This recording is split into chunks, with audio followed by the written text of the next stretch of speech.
Gentlemen, and welcome back into another edition of Keytime Sports. Please like, comment, share, subscribe to Keytime Sports right here on YouTube, Key City Sports on Instagram, and the Key on Millions.co. Week 8 of the NFL season is in the books. It started out with the Minnesota Vikings and the LA Chargers and ended with the Washington Commanders and the Kansas City Chiefs. So where I am going to start is the first game of the week, and it was pretty much a blowout. The Vikings, Carson Wentz, he has a season-ending injury, season-ending shoulder injury. So the Vikings, they are going to have to start either Max Brosmer or J.J. McCarthy. Now, J.J. McCarthy, he has been injured for the past 3 weeks. And we're at that halfway point of the season where the Vikings are 3-4 on that currently on the outside looking in of the playoffs, and everybody else in the NFC North, Packers, Bears, Lions, they are all doing better than the Vikings right now. So I believe if the Vikings, if they don't start JJ McCarthy, better yet, make sure McCarthy is healthy enough to start and play. I believe that the Vikings season is going to go up in smoke, and I believe it's going to go up in smoke by default because you let Sam Darnold walk out the door in the offseason, and you could have brought him back for the veteran minimum, but you let him walk out the door, and now you don't have nowhere to turn to when it comes to a reliable quarterback with experience. So the Vikings, they are in trouble. But back to the statistics. Carson Wentz, 15 of 27, 144 yards, one touchdown, one interception. Justin Herbert, 18 of 25, 227 yards, three touchdowns, one interception. Vikings rushing attack, only 34 yards. Chargers rushing attack, 207 yards. Now, this is complete balance, as I like to call it. And also, the Chargers, they did not punt the ball at all. And when a team scores on every possession and don't have to punt, they usually wind up winning the game. Now, there is one thing that I said coming into this game. I said the game could be a blowout. The only way that the game was going to be a blowout if the Vikings turned the ball over, and they didn't turn the ball over much. It's just that the Vikings couldn't score. And as you can see, when it comes to team statistics, all of these statistics, you can see where the Vikings, 3 of 11 on third down. Anytime I see 3 of 11, I always think that that team is going to lose no matter what. 9 of 13 on third down. Now, that is very efficient in this game. That is very efficient for any football team on any level. When you have that much efficiency in a game and you are just shredding the defense like paper and tissue, you are going to win. See, that's why I say this defense, and it's a lot more other defenses when I get it later on in the show, I'm gonna be talking about that just look like wet tissue paper and sheetrock. That's what I'm gonna say because we all know that sheetrock is very easy to break. You don't have to put much pressure on it. But all in all, this was not a very entertaining game. I mean, I would say after the first 5 minutes of the fourth quarter, I basically called the game. I did because I didn't need to look at the last 10 minutes of the game to see that the Chargers were the better team on the field. The Vikings, last season, they got to the playoffs with Sam Darnold. We didn't even know if Sam Darnold was relevant last season. Now, Sam Darnold, it seems like that he has rejuvenated his career coming from Minnesota to Seattle and putting Seattle on one of the top upper echelon teams in the NFC. The Seattle Seahawks have a chance to get the number one seed and have home field advantage throughout the NFC playoffs. But there's still a lot of season left. So all in all, Chargers did what they were supposed to do, handled business at home. Vikings go back to the drawing board and see if you can salvage your season. The next game I'm going to cover is the Miami Dolphins and the Atlanta Falcons. Dolphins offense had an offensive explosion. Tua Tagovailoa, 20 or 26, 205 yards, 4 touchdowns, 0 interceptions.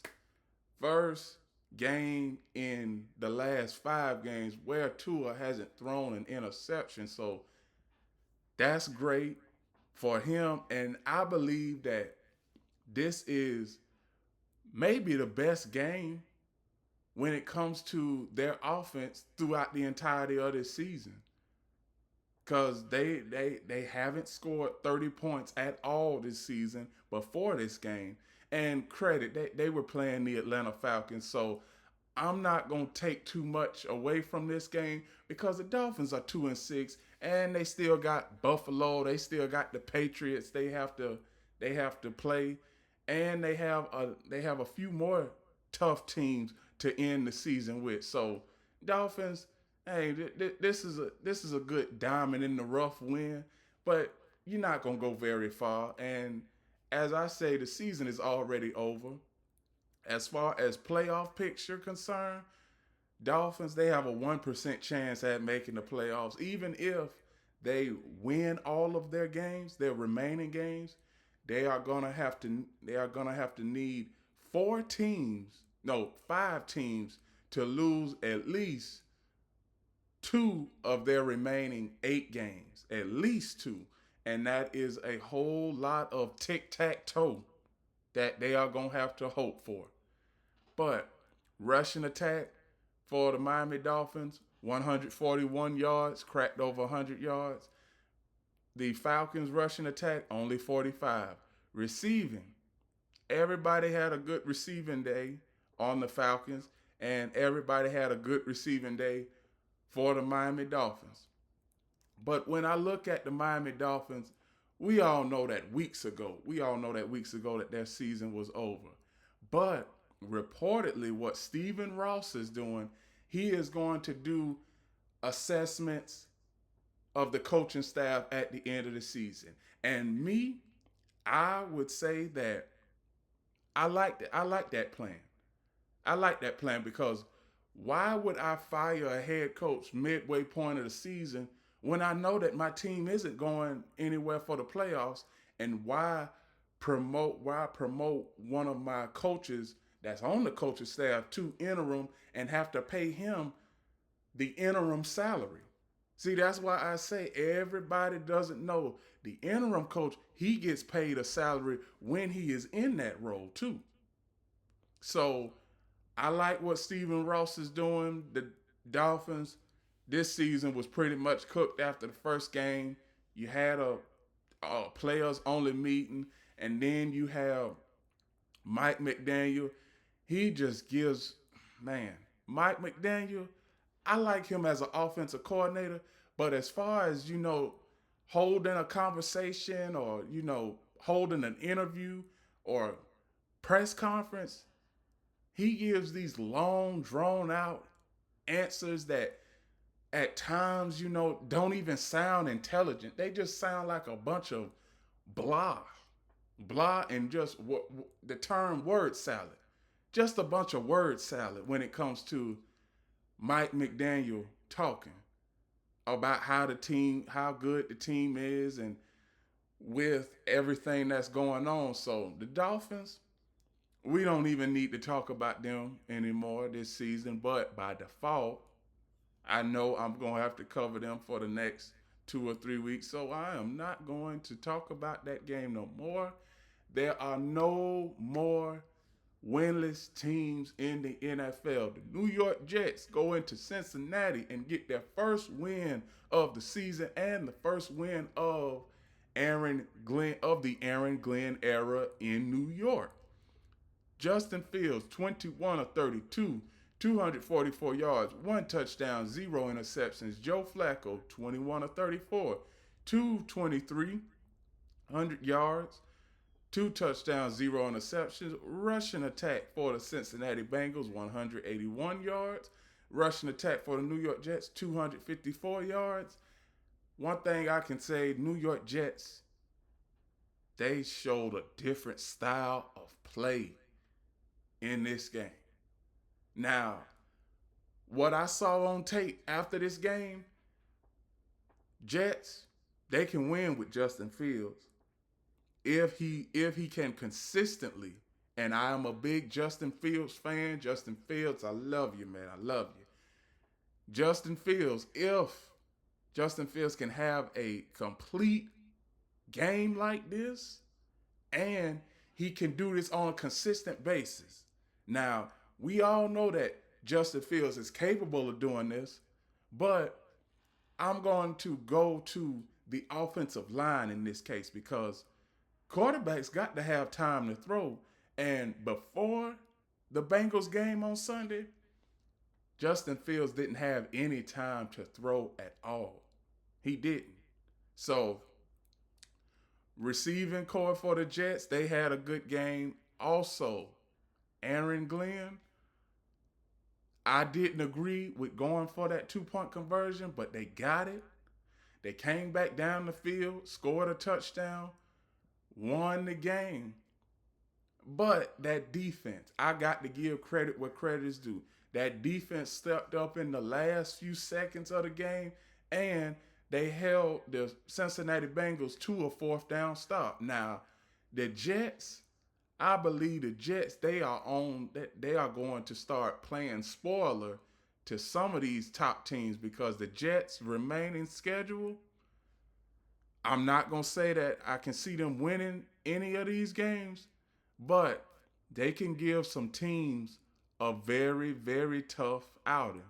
Cleveland, well, we all know Cleveland, what's going on there. New England, division rival, so you know that game is going to be close. Baltimore, they got a chance to win the AFC North. Falcons, well, what are the Falcons? The Miami Dolphins, huh? They already lost to them early in the season. Jacksonville Jaguars, New Orleans Saints, New England Patriots, and Buffalo Bills. So that's their remaining schedule. And the New York Jets, they have, after what I saw versus Cincinnati, if the offense keep playing like that, they have a fighting chance to win every game on this schedule. But these are the Jets we talking about, so everybody do not get carried away by what I said about the Jets, because the Jets are still going to jet in my eyes. That's what I think. The Jets are still going to jet. The next game I'm going to cover is Cleveland Browns and the New England Patriots. Dylan Gabriel, 21 of 35, 156 yards, two touchdowns, two interceptions. Drake May, 18 of 24, 282 yards, three touchdowns, one interception. Rushing attack for the Cleveland Browns, 68 yards. Rushing attack for the Patriots, 177 yards. Now, there was a clip, there was a press conference yesterday, or after the game, where a reporter asked Coach Kevin Stefanski if he was going to reevaluate the quarterback position and potentially start Shedeur. Now, I'm going to tell everybody this. We all know that for the past, I'll say, 8 weeks of this season, well, not even 8 weeks, ever since the Browns drafted Shedeur, we always had that question about what week is he going to start, if he starts at all. I'm about to tell y'all something, America. Kevin Stefanski, he is not going to start Shedeur. Now, if I know Shedeur like I know Shedeur, he doesn't even want to play for a head coach like Kevin Stefanski. Because, you never said anything encouraging to him. Not that he needs your encouragement, because, Shador, he is a very confident player. He is self-confident. And that is exactly what you need at a time like this. When you have people that say, hey, we're going to bring you in, we're going to make sure that you get all of the development that you need. And we all know that the Browns didn't care about developing Shador. They don't. Because if you really care about developing Shador, if you are the Cleveland Browns organization, you would let Shador start. You should have let Shador start it when you traded away Joe Flacco earlier in the season. But I know what Kevin Stefanski is doing, and some of these coaches in the NFL, and this is no disrespect to Kevin Stefanski because he's a bad coach. I mean, all of this, he was the coach of the year and all that other crap. He was the coach of the year because he had a competent quarterback at the time. That was Joe Flacco and all them other quarterback roller coasters that they done had over the years. But if I'm the Cleveland Browns, I don't bring Kevin Stefanski back. I don't, because if I'm the owner of the Cleveland Browns, I want to see Shador on the field. Now I'm gonna tell y'all something. Reportedly, it has gotten so bad to where the owner of the Browns, Jimmy Haslam, his children, had a meeting scheduled. This was 3 weeks ago. Had a meeting scheduled with him, and all of his children showed up in the meeting in Shador jerseys. If that is not a sign that is hitting you right in your face, I don't know what is. Come on, Mr. Haslam. Your children are telling you to put Shador in. The fan base is telling you to put Shador in. Everybody, me included, everybody who has a sports outlet, whether you own YouTube or ESPN or wherever the hell you are, we are telling the Cleveland Browns we want to see Shador. We have a desire of seeing Shador because the Browns, they not going anywhere. They 2-6. Even before the season started, we said that you wasn't gonna go nowhere. But Kevin Stefanski, he is one of those coaches where it's not about development with him. With certain quarterbacks, it's about development.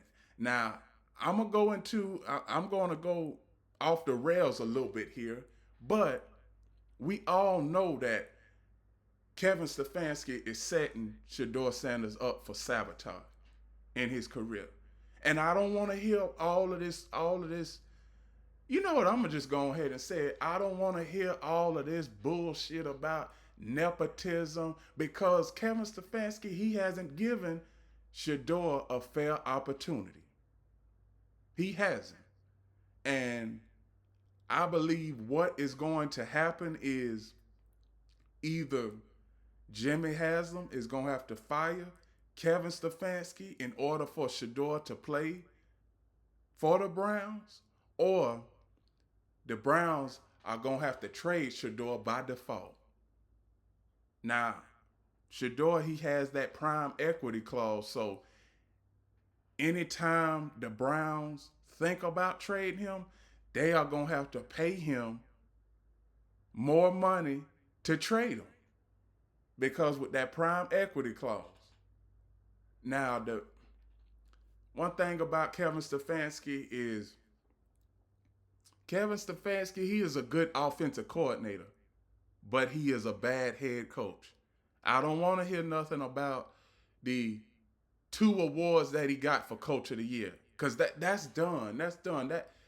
That is history. It is spoiled milk now. We live in a time in sports and in society where it's like, what have you done for me lately? All that stuff that you did 2 and 3 years ago and 5 years ago and a decade ago, it don't matter. What have you been doing recently? Recently as the last, for I'm going to say for football terms, recently as the last 7 or 8 months, trying to build a playoff contender, trying to build not even a playoff contender, but just a competent offense that you can make your games look respectable. Because Patriots, it got to the point where the Patriots, I mean, they were just going through the motions. It was a blowout. Like the Patriots were up 26-13 at one point in this game, and it seemed like the score should have been worse. Every NFL team in football looks at the Browns as a guaranteed win. I'm going to say that again. Every team in the NFL looks at the Cleveland Browns as a guaranteed W. When the schedule comes out and you got the Cleveland Browns on your schedule, automatic W. I mean, the Browns, they don't have nobody on their team that you can focus on outside of Myles Garrett. And Myles Garrett, he has been vocal that he wants Shedeur to play. So Kevin Stefanski, he has separated the locker room. He has separated everybody in the organization. Because like I said earlier, you got the owner's children, adult children, Jimmy Haslam's adult children wearing Shedeur Sanders jerseys in team meetings and telling him to go down there on the field and tell the head coach to start Shedeur. But we all know that, see, on the outside looking in, the average NFL fan doesn't know what Kevin Stefanski is doing. See, this goes beyond just play on the field. And this is going to be my last few minutes talking about the Browns, and then I'm going to shift on over to a different game. Kevin Stefanski, he has animosity towards Shedeur. He knows Shedeur rocks with a certain type of bravado that he has never had on a team that he has ever coached. We talking about Kevin Stefanski, who has been in the NFL for over 15 years. He has been a coordinator for countless teams in the NFL, but he has never had a player like Shedeur that is so confident in his ability to where, hey, Shedeur, he said multiple times throughout the season where I could sit on the sideline and just get my check. Quarterback competition play, he's already said that I know that I'm better than most of these quarterbacks out here in the NFL, which we know he is. I've reached out to Shedeur and he done said the exact same thing, but I'm going to keep that for another day. But now my final take for the Browns. Jimmy Haslam. Mr. Haslam, what you gonna do? Are you gonna bring back Kevin Stefanski and have another year of this? Because 2026 is right around the corner. Do you want to spend all of 2026 talking about this? Or are you gonna look for another head coach? Now, if the Browns fire Kevin Stefanski, y'all already know who's at the top of that list now when it comes to head coaches that the Browns going to be looking for. And see, that's why Kevin Stefanski, he's shaking in his boots right now. Because he knows that he can't put Shedeur out there and Shedeur, like I said, we know if Shedeur is out there, we know he going to light it up. We know he going to light it up, and that is going to be bad for Kevin Stefanski because it's going to make everybody on the team and all the sports media pundits and including me, it's going to make us look like, man, what the hell was you doing all season and not putting him in the game? That's why he is a big deflector when it comes to questions about Shedeur. Because y'all have seen it. We've seen it all throughout the season. Anytime a question comes when it comes to the quarterback situation and when a reporter mentions Shedeur, well, that's not my focus right now. Well, damn, what is your focus? Your focus is supposed to be having the best players so that you can win on the football field. See, this is why I say I'm going to put my head coaching cap on. No matter what player alliances I have with certain players on my team, if you're not fitting the bill on the football field, your behind gonna be sitting on the bench. If you're not fitting the bill, and see that's what Kevin Stefanski he doesn't now. That's what Kevin Stefanski don't understand.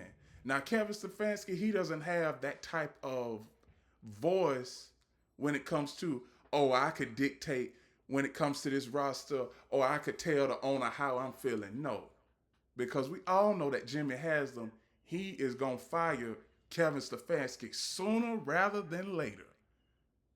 And Browns, as far as your quarterback situation, you haven't gotten it right in 40 years. Well, this year makes 41, so in 40 plus years, the Browns haven't gotten their quarterback situation right. So what makes me think that they are going to get the quarterback situation right now? I mean, really, I mean, the Patriots are in a better situation, and Drake May is only in his second year. I mean, only in his second year. So that's all I got to say about the Cleveland Browns and the New England Patriots. The next game I'm going to cover, which was a little bit more entertaining, was the New York Giants and Philadelphia Eagles. Everybody's saying that the Eagles offense is back, but the Eagles offense never left. Eagles offense never left. Jalen Hurts, 15 of 20, 179 yards, 4 touchdowns, 0 interceptions. Jackson Dart, 14 of 24, 193 yards, 1 touchdown, 0 interceptions. New York rushing attack, 68 yards. Philadelphia Eagles rushing attack, 276 yards. The defensive coordinator for the Giants, he is going to be fired after this season. He is. Because what defense are you calling? And I mean, what type of, I know that this defensive coordinator, he always talks about what are matchups and how good matchups are. I know that, but the Giants, like I said, Giants coming into this season, I only had them winning 6 games. And the way their schedule is looking, that might be a success if they can win 6 games. Because when you see this, the remaining schedule, I mean, look at this.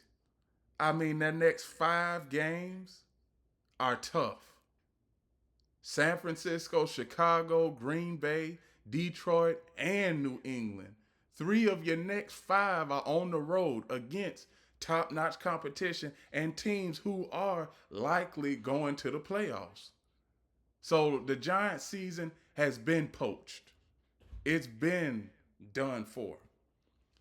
But back to the injury. Now, Cam Scatterboo, during the first quarter, he experienced an ankle injury. He is out for the season. Hopefully, Cam Scatterboo can get back and have a speedy recovery so we can see him for the 2026 season. But after that, defensive coordinator for the Giants has to be fired. I don't like calling for nobody's job, but defensive coordinator, he's got to be fired. I just can't with him. I just can't because you've given up. Let's see this. Okay, so here's the Giants' schedule. You've given up. First game, you gave up 21 points. Second game, you gave up 40 points. Third game, you gave up 22 points. Then the fourth game, you gave up 18 points in a win, which was good. You gave up 26 points in a loss, which is bad. You gave up 17 points in a win, which is good. And then Denver, you had a 19-point lead with 6 minutes left in the fourth. You lose that somehow. And this past Sunday, you lose versus the Philadelphia Eagles. The Giants, Giants, I'm just going to tell you all something. And I'm going to use a word that I'm pretty sure a lot of people don't know the meaning of. The Giants have been in loser purgatory. They have been in loser purgatory ever since their last Super Bowl, and that was 14 years ago. Mainly both New York teams have been in loser purgatory ever since the 2010s decade, and now we are at the midway point of the 2020s.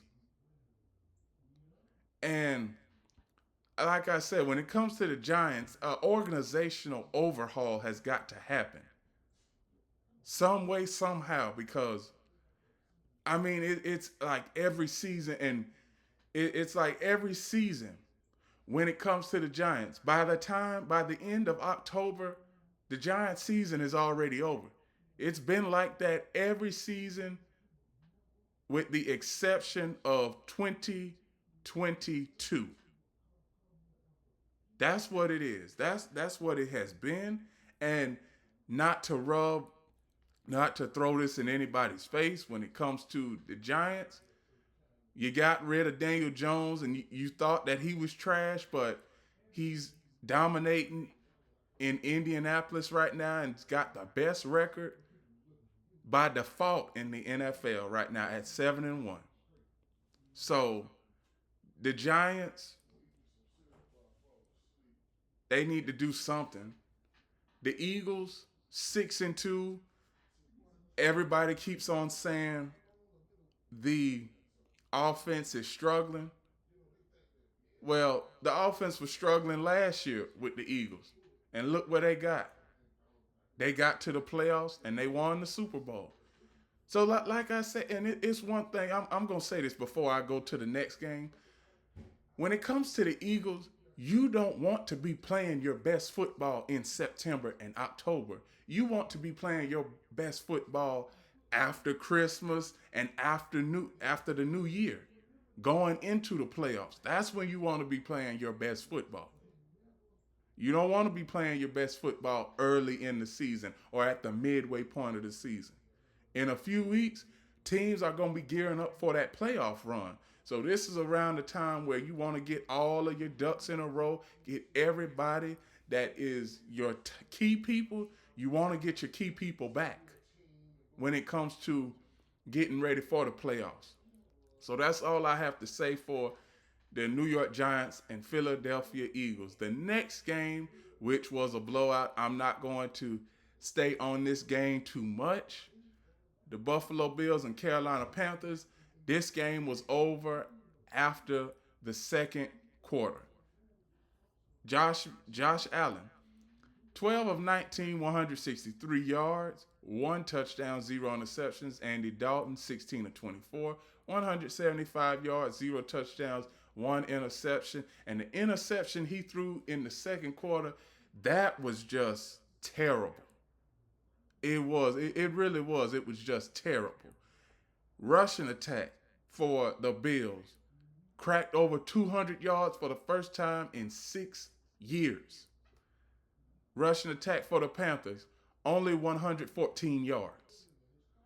The Panthers, now we know the Panthers, they are a young up and coming team. They are 4-4 right now, fighting for a playoff spot. They probably can make a playoff spot. Bryce Young is out for the foreseeable for the next game, and he was out for the game versus the Bills, and that he is going to be reevaluated sometime this week. We should get word whether he is going to play or not. But the Panthers,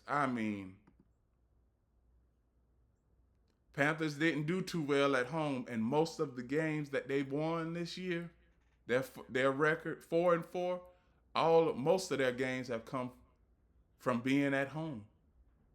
Yeah. So Buffalo Bills come off a bye week. They did what they were supposed to do. They are 5-2 right now, and currently in the playoff picture of the AFC. The next game I am going to cover is the is the Chicago Bears and Baltimore Ravens. Now, Baltimore Ravens seems like they are in that sweet spot when it comes to their season. You got, you got Lamar Jackson coming back. You're 2-5 right now. The the Steelers have lost. The Steelers have lost 2 games. The Bengals, they just lost to the Jets and the Cleveland Browns. We know how the Cleveland Browns are. So the Ravens, they got a chance to come back and win this division when just a few weeks ago everybody had them down in the dumps and their season dead. Now, Caleb Williams, 25 of 38, 285 yards, 0 touchdowns, 1 interception. Tyler Huntley, 17 of 22, 186 yards, 1 touchdown, 0 interceptions. Rushing attack for the Ravens, 177 yards. Rushing attack for the Bears, 96. Receiving yards for the Bears and the Ravens, they had a good game. All the receivers, they had a good game. But when it comes to the Bears, they are 4-3, and at this time, they were 4-3 last year after a loss.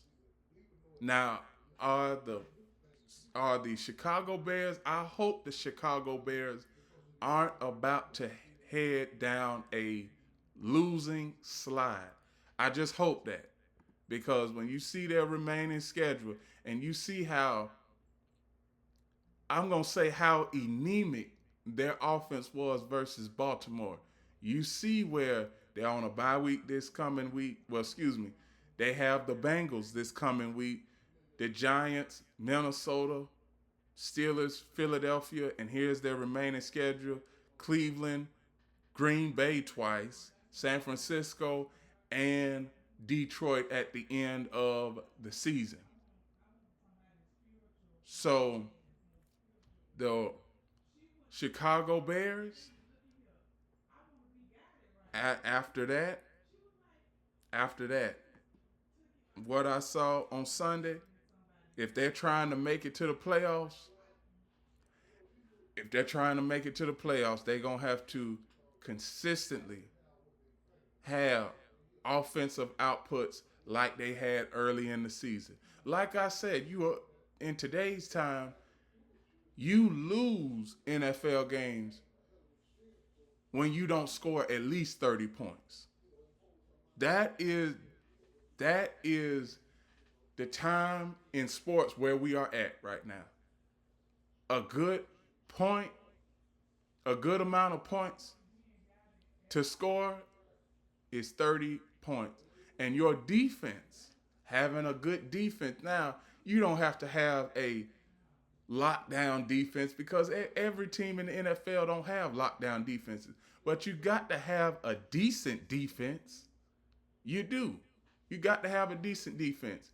And when you look at these statistics, now the Bears, I'm going to tell you, Bears are middle of the pack. They are 17th in total defense right now.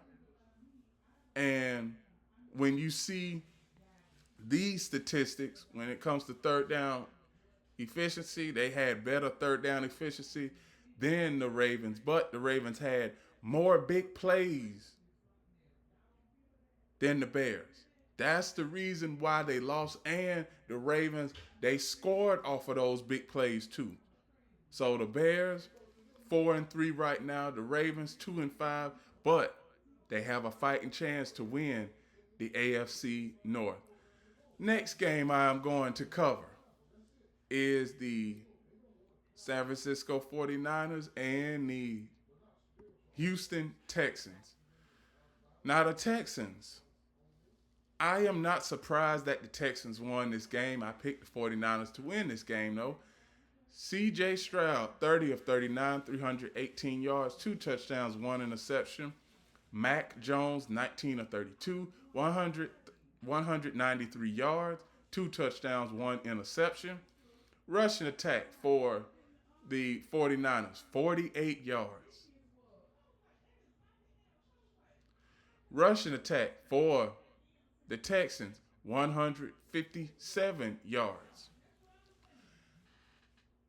Now, I have never seen a team, well, that is led by Coach Stefanski, only have 48 yards of total, 48 total rushing yards.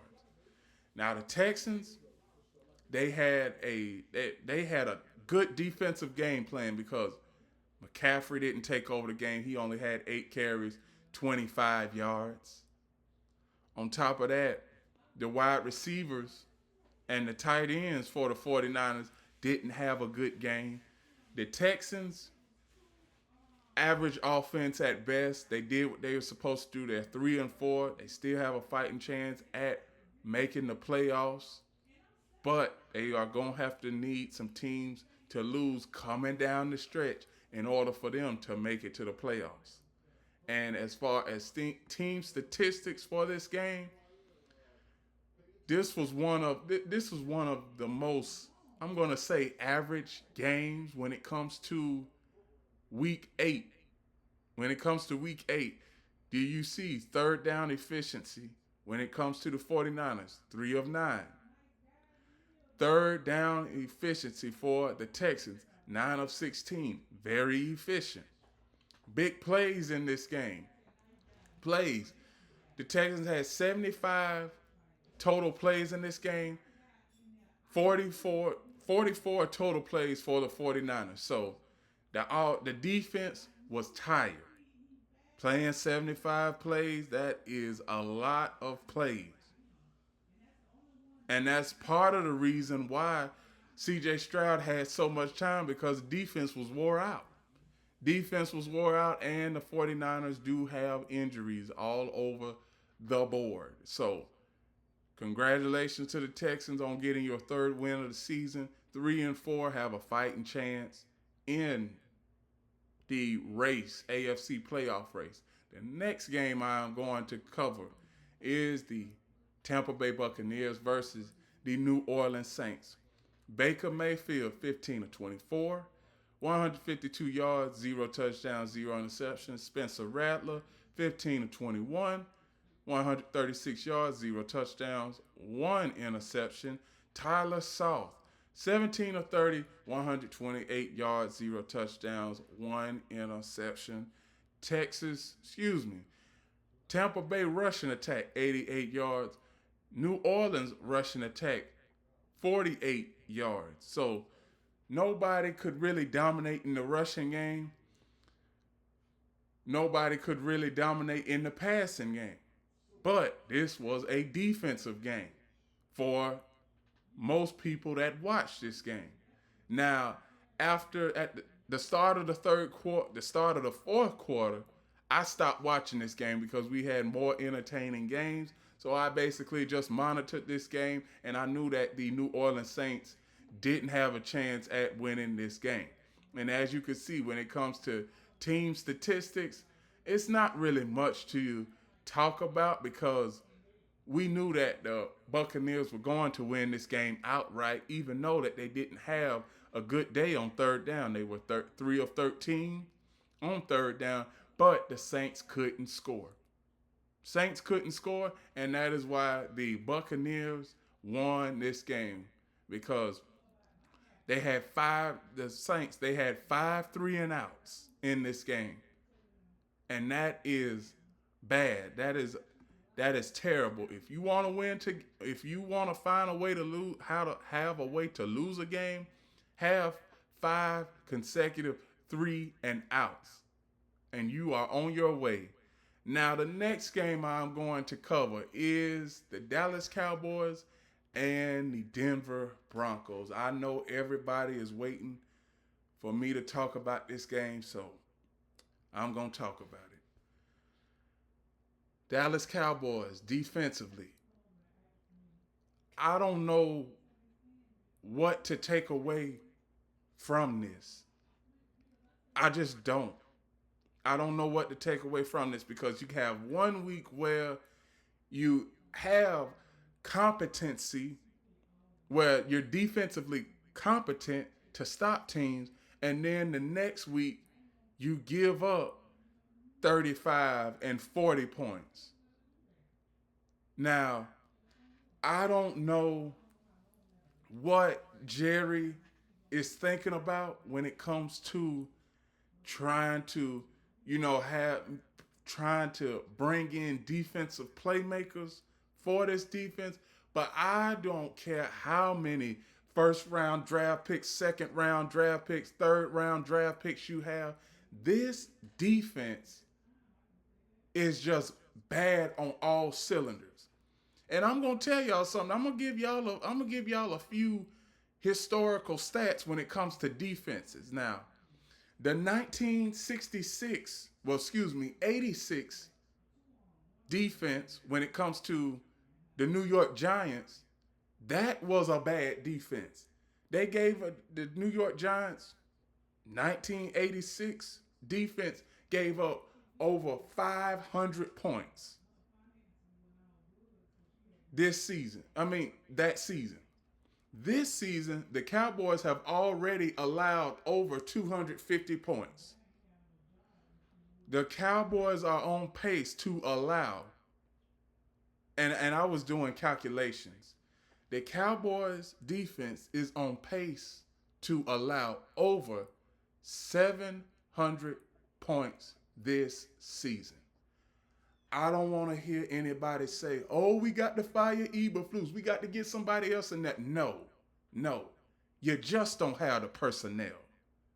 You have average football players on the defensive side of the ball, and they trying to make superstar plays and have superstar potential. But you don't have that.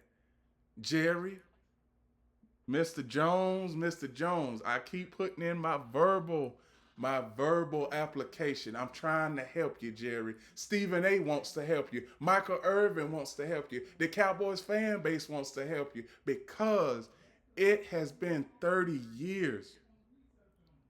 It has been 30 years since the Cowboys have gotten to a Super Bowl. You know the last time that the Cowboys got to a Super Bowl? In that season, they beat the Denver Broncos. So it has been 30 years since we got to a Super Bowl, and it's been 30 years since we've beaten the Denver Broncos. That's a double whammy. Now I'm going to get to these statistics. Dak Prescott, 19 of 31, 188 yards, 0 touchdowns, 2 interceptions. Bo Nix, 19 of 29, 247 yards, 4 touchdowns, 1 interception. Rushing attack cracked over 100 yards for the Cowboys.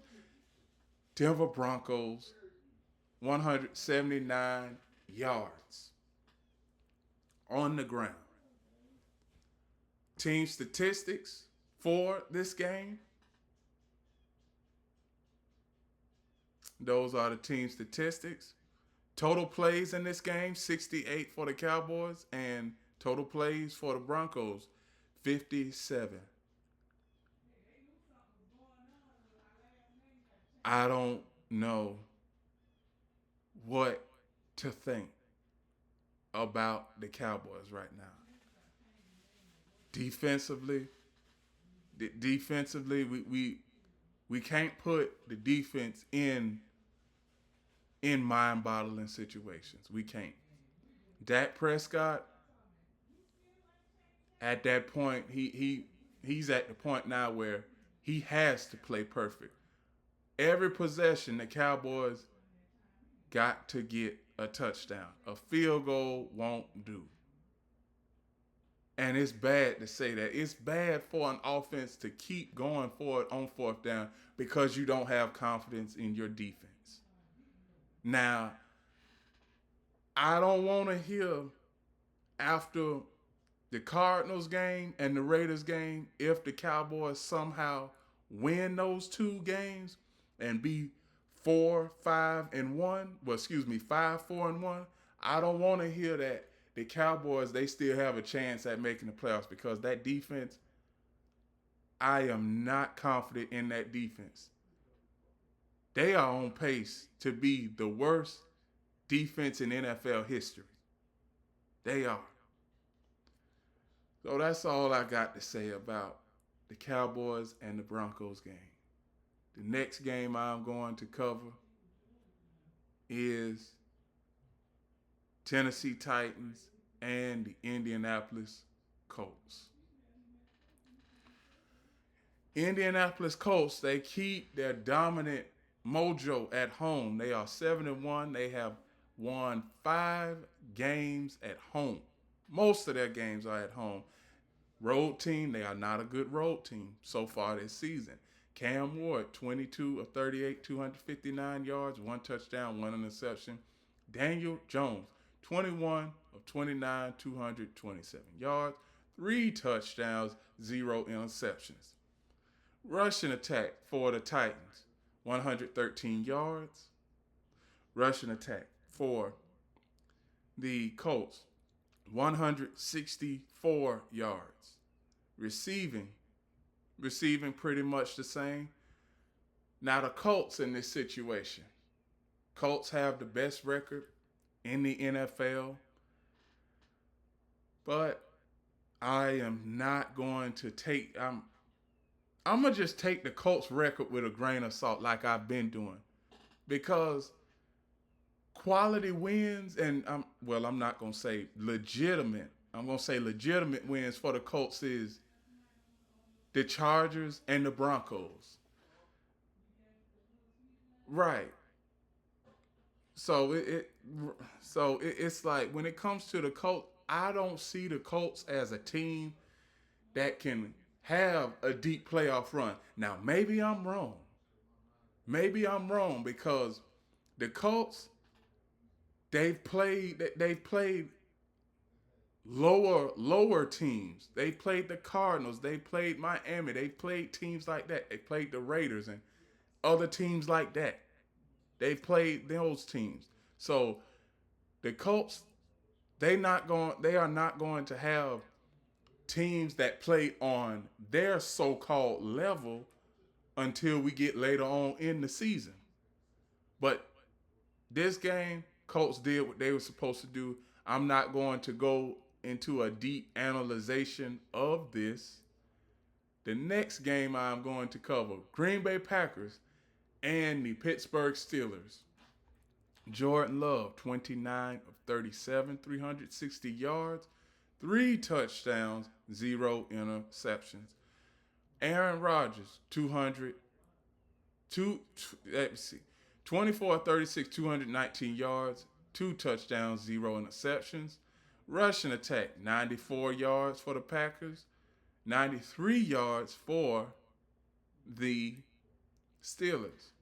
Jordan Love, he completed 20 consecutive passes. The Steelers defense, they have problems. They do. They have problems, and when you look at these statistics, when it comes to third down, they were almost 50% on third down. Third down efficiency, 5 of 12. Third down efficiency for the Pittsburgh Steelers was 1 of 10. There were so many times where the Steelers defense could have gotten off the field and they failed to do so. So the Steelers, highest paid defense in the NFL, but they are at the bottom in third down defense. Their third down defense is almost as worse as the Dallas Cowboys. When we come to the Steelers, we have got to get to the realization where the Steelers, they might not have nothing left in the tank when it comes to them on defense. And Aaron Rodgers, he's getting to the point where it seems like he has to play perfect in order for the Steelers to win. Now, the Steelers, 25 points should get you a win. If we're talking about the old-fashioned Steelers defense, 25 points is going to get the Steelers a win. But in this new day and age where you at least have to score 30 points in order to win an NFL game, it's not going to cut it. Winning a game 25-22, that ain't always going to cut it. You got to score at least 30 to 40 points in the NFL now in order to win games. That all depends on how the game is. That all depends on how the floor of the game is. But the Pittsburgh Steelers didn't do themselves any favors. Now they've lost two straight. The Bengals, they've lost the Bengals, they have 3 wins. The Ravens have 2 wins. And now the AFC North is up for grabs. It's up for grabs. The final game I'm going to cover happened last night, and it was a blowout. 25 of 34, 299 yards, 3 touchdowns, 2 interceptions. Now, Patrick Mahomes, those 2 interceptions came in the first quarter, early in the game. So it didn't have no effect, no lasting effect in the fourth quarter of those games. Marcus Mariota, 21 of 30, 213 yards, 1 touchdown, 2 interceptions.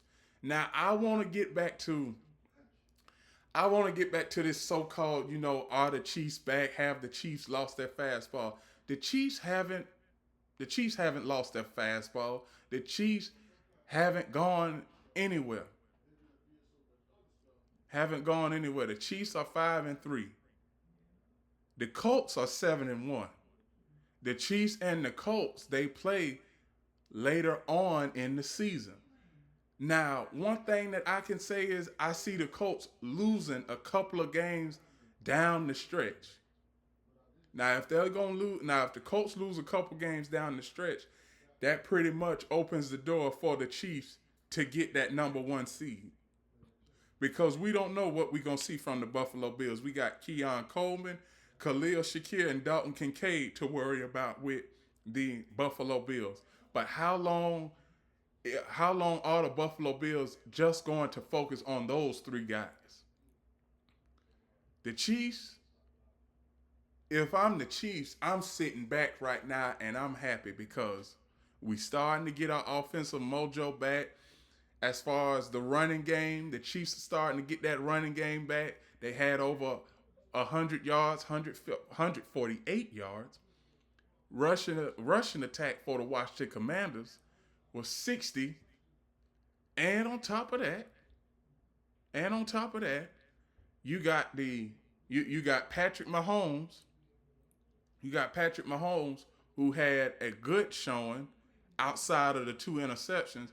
You got Travis Kelce who almost cracked 99 yards. You got Rashee Rice, 93 yards. Xavier Worthy, he had 53 yards. So the Chiefs never left. 5-3. So the Chiefs, they have everything at their disposal. The Chiefs are playing. I'm going to show you all the remaining Chiefs schedule. Now the remaining Chiefs schedule this week they had a Buffalo Bills.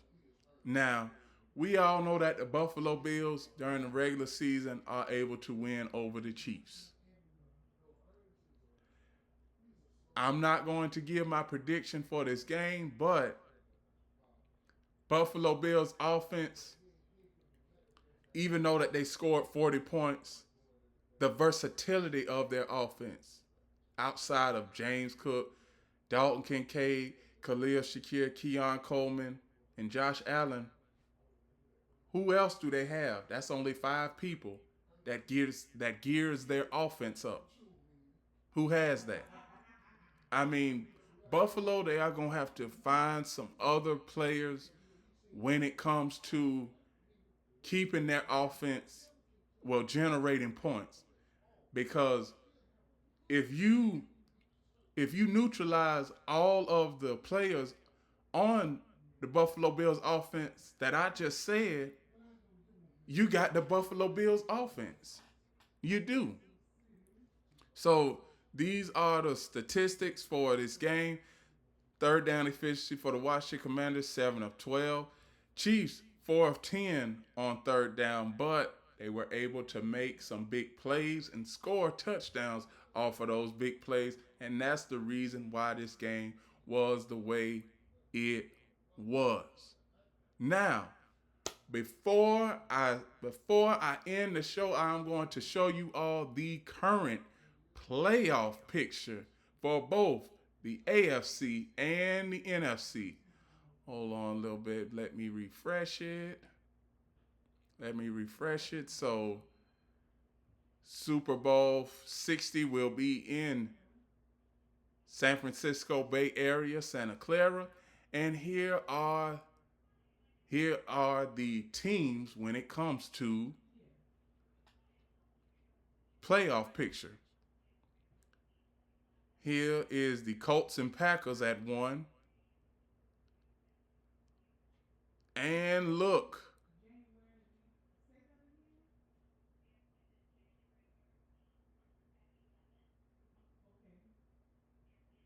and there is your your current playoff picture. Now, last thing, everybody, please like, comment, share, subscribe. Key City, Keytime Sports on YouTube, Key City Sports on Instagram, and the Key on Millions.co. We have a very special guest that is going to make an appearance on the show today around 12:30. So everybody, please, please, please watch my interview that I am going to have with Larry Light Cheese Monroe. He is a New York City street basketball phenom, and I am going to have him on the show, and we are going to have a great, great interview. So set your clocks to 12:30.